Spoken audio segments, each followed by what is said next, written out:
આજના ગુજરાત પ્રમુખ શ્રી અને જેમના માધ્યમથી આ ઉપરકોટના નવનિર્માણનું કામ કર્યું. હમણાં જ મને ભગાભાઈ બારડે વાત કરી કે આ ઉપરકોટના નવનિર્માણનું કામ જેમના માધ્યમથી થયું છે. જ્યારે જવાહરભાઈ મંત્રી હતા ત્યારે 100 કરોડના ખર્ચે આ નવનિર્માણ કર્યું, અદભુત આ ઉપરકોટ તૈયાર કર્યો છે. એવા જવાહરભાઈ ચાવડાને વિનંતી કરીશ પ્રાસંગિક ઉદ્બોધન માટે. જોરદાર તાળીઓના નાદ સાથે આવકારી.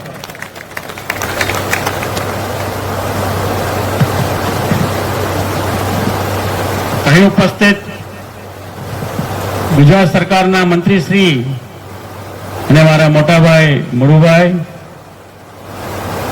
મારા વડીલ જેને આમ તો આટલા વર્ષોથી પગે લાગુ છે ભૂપેન્દ્રસિંહ ચુડાસમા, જુનાગઢના મેયરશ્રી, જિલ્લા પંચાયત પ્રમુખ શ્રી હરેશભાઈ, આપણા એમપી શ્રી રાજેશભાઈ, પોરબંદરના એમપી શ્રી પૂનમબેન, જામનગરના ગોટો થયા રાખે છે. જુનાગઢના એમએલએ સંજયભાઈ, માણાવદર એમએલએ અરવિંદભાઈ, કેશોદના એમએલએ દેવાભાઈ, માંગરોળના એમએલએ ભગવાનજીભાઈ, મારા નાના ભાઈ તાલાણાના એમએલએ ભગવાનજીભાઈ, રાજકોટથી આવેલા આપણા ધારાસભ્ય ઉદયભાઈ, જામજોધપુરના ધારાસભ્ય,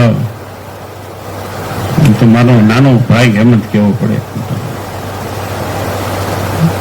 હવે નામ નથી લેતો, હું માનું છું. હવે નકર જેમ બેખુદારભાઈ કહેતા કે પથારી કરતા સવાર થાય શું ક્યારે, મંચ પર ઉપસ્થિત તમામ આગેવાનો, અહીં બેઠેલા ભાઈઓ બહેનો અને સમાજના મારા તમામ ભાઈઓ, આપણા સમાજ માટે સુવર્ણ દિવસ. 1000 વર્ષ પહેલા 1025માં આપેલું બલિદાન ને યાદ રાખવા માટે મેમોરિયલ 2025માં બની રહ્યું છે. આપણે સમાજની ઓળખ તે મનથી શરૂઆત થાય તો આપણા દેવેદ બાપા સુધીની આપણી ઓળખ આશરાની ઓળખ. આશરો તો આહિરનો, આ જ આપણી ઓળખ. તેને ઓળખનું આજે મંદિર બનવા જઈ રહ્યું છે.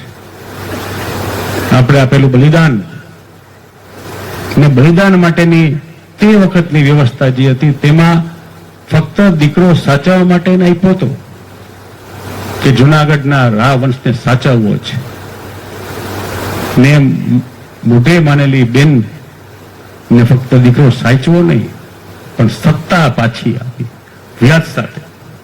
બરાબર ને ખાચર સાહેબ? દીકરો સાચવવા આપ્યો ને આ જ આપણી સમાજની ઓળખ છે. ઉપરકોટમાં આપણું સ્ટેચ્યુ હોવું જરા વંશનું જયારે સ્થાપના થઈ હતી એ વખતમાં આપણું બલિદાન જે હતું ને એમાં જોયેલું સપનું આપણા જસુભાઈ કે દેવેદ બાપાનું સ્ટેચ્યુ ઉપરકોટમાં મુકાય તે વિચાર ની સ્થાપના આમ તો જસુભાઈ કરી હતી.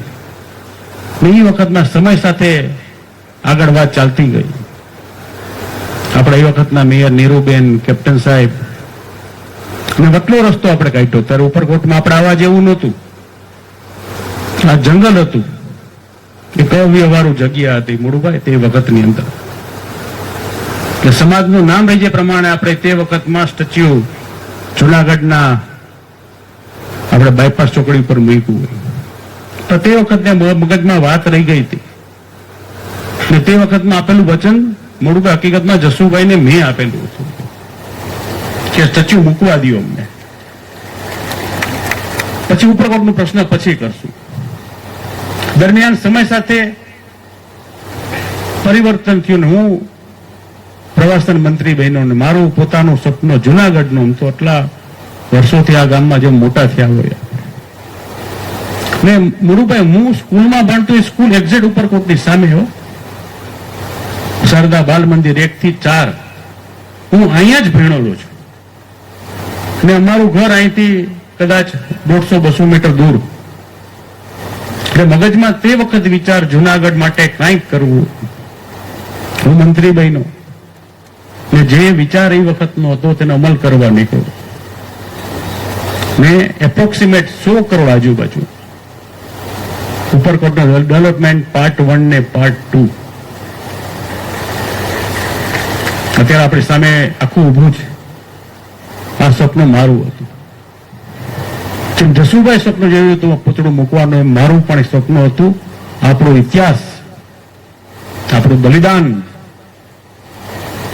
તે આ વિસ્તારમાં, આ જગ્યામાં દેખાવું જોઈએ. મ્યુઝિયમ સ્વરૂપમાં હોય, મેમોરિયલ સ્વરૂપમાં હોય, એક સ્વરૂપમાં હોવું જોઈએ. તે આજે થઈ રહ્યું હું માનું છું. મારી ખુશી સૌથી વધારે છે કે જોયેલું મેં મારું સપનું આપણા સમાજની ઓળખ માટેનું તે આજે પૂર્ણ થઈ રહ્યું છે. પૂર્ણ તો નહીં, પણ પૂર્ણતામાં શરૂઆત થઈ ગઈ છે. પણ નાની એક પ્રાર્થના મુળુભાઈ હું કરું હોય, આનો પાર્ટ 3 ને પાર્ટ 4 ઉપરકોટનો, એટલે ફરતી દિવાલ નું મેન્ટેન કરીને ચાલુ કરવાની, આ સાઈડમાંથી નવી એન્ટ્રી આપવાની, તે પાર્ટ 3 માં હતું. ને એનો પાર્ટ 4 એક હતો, ને પાર્ટ 4 એ હતો કે જે અમે ખોદકામો બંધ કર્યા હતા તે વખતમાં નવું સંશોધન થતું, નવું મળતું જતું હતું.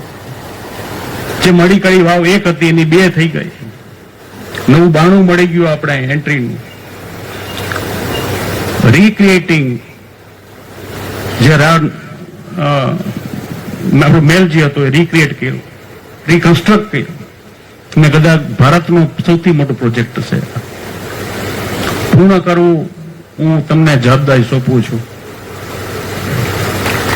જોયેલું મારું સપનું આ ગામ માટેનું, આ વિસ્તાર માટેનું, ઉપરકોટ માટેનું પૂર્ણ કરો એવી જાહેરમાં હું તમને પ્રાર્થના કરું છું. આ તકે મને મારી વાત કહેવાની જે તક મળી છે તે માટે તમને એક આભાર પણ માનું છું.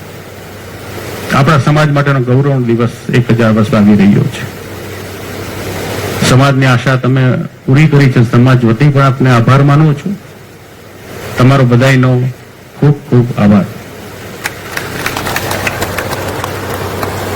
ધન્યવાદ. આજના ગુજરાત પ્રમુખ શ્રી અને જેમના માધ્યમથી આ ઉપરકોટના નવનિર્માણનું કામ કર્યું, હમણાં જ મને ભગાભાઈ બારડે વાત કરી કે આ ઉપરકોટના નવનિર્માણનું કામ જેમના માધ્યમથી થયું છે. જ્યારે જવાહરભાઈ મંત્રી હતા ત્યારે 100 કરોડના ખર્ચે આ નવનિર્માણ કર્યું, અદભુત આ ઉપરકોટ તૈયાર કર્યો છે. એવા જવાહરભાઈ ચાવડાને વિનંતી કરીશ પ્રાસંગિક ઉદ્બોધન માટે. જોરદાર તાળીઓના નાદ સાથે આવકાર્યું.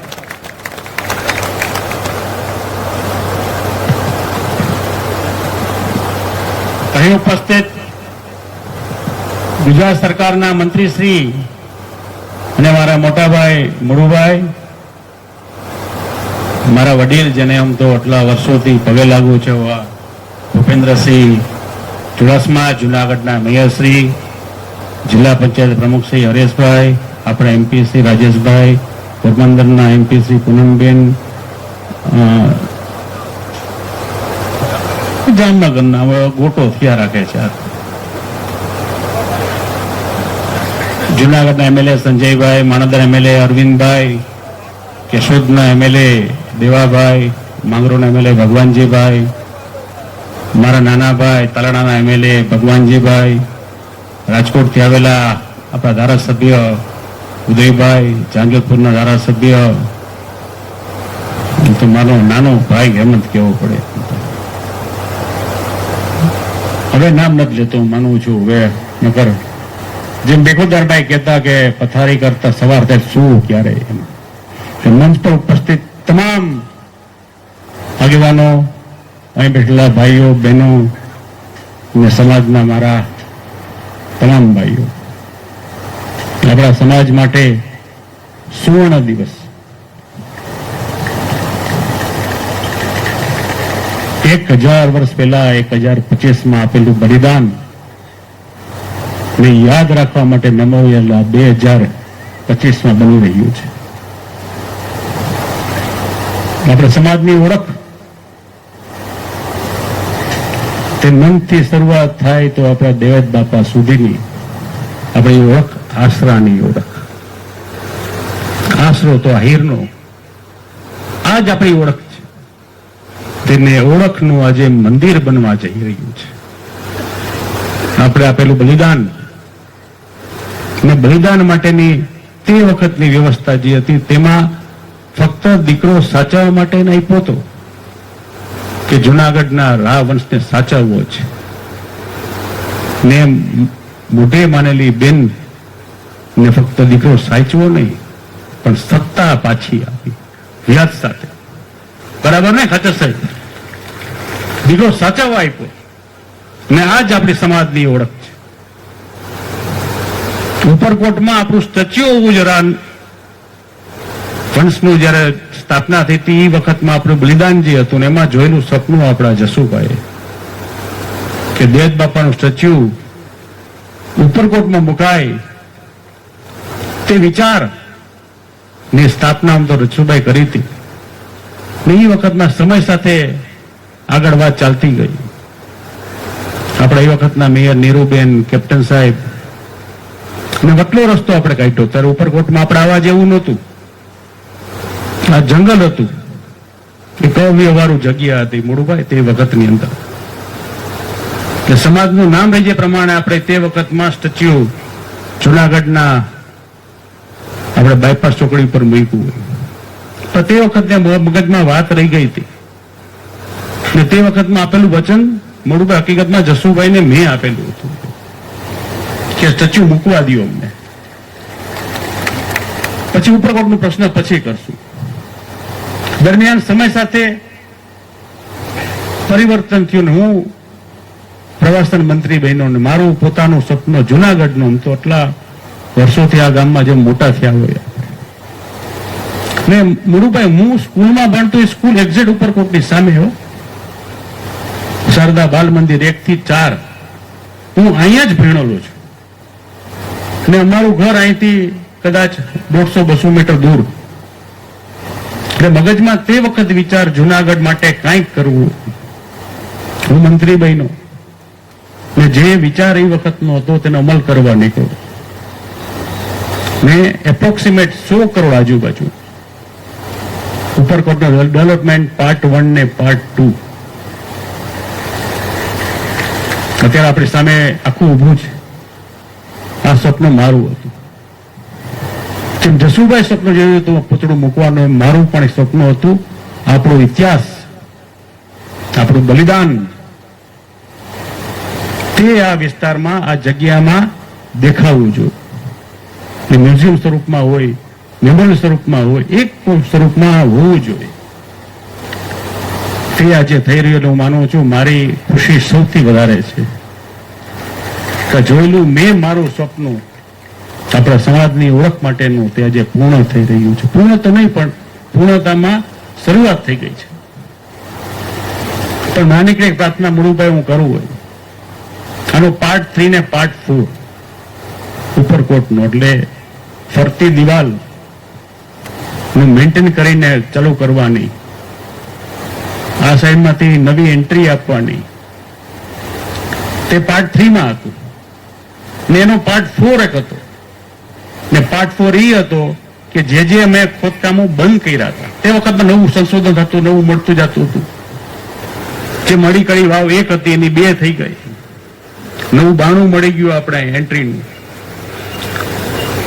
રીક્રિએટિંગ જે આપણું મેલ જે હતો એ રીક્રિએટ કર્યું, રીકન્સ્ટ્રક્ટ કર્યું ને કદાચ ભારતનો સૌથી મોટો પ્રોજેક્ટ હશે. પૂર્ણ કરવું હું તમને જવાબદારી સોંપું છું. જોયેલું મારું સપનું આ ગામ માટેનું, આ વિસ્તાર માટેનું, ઉપરકોટ માટેનું પૂર્ણ કરો એવી જાહેરમાં હું તમને પ્રાર્થના કરું છું. આ તકે મને મારી વાત કહેવાની જે તક મળી છે તે માટે તમને એક આભાર પણ માનું છું.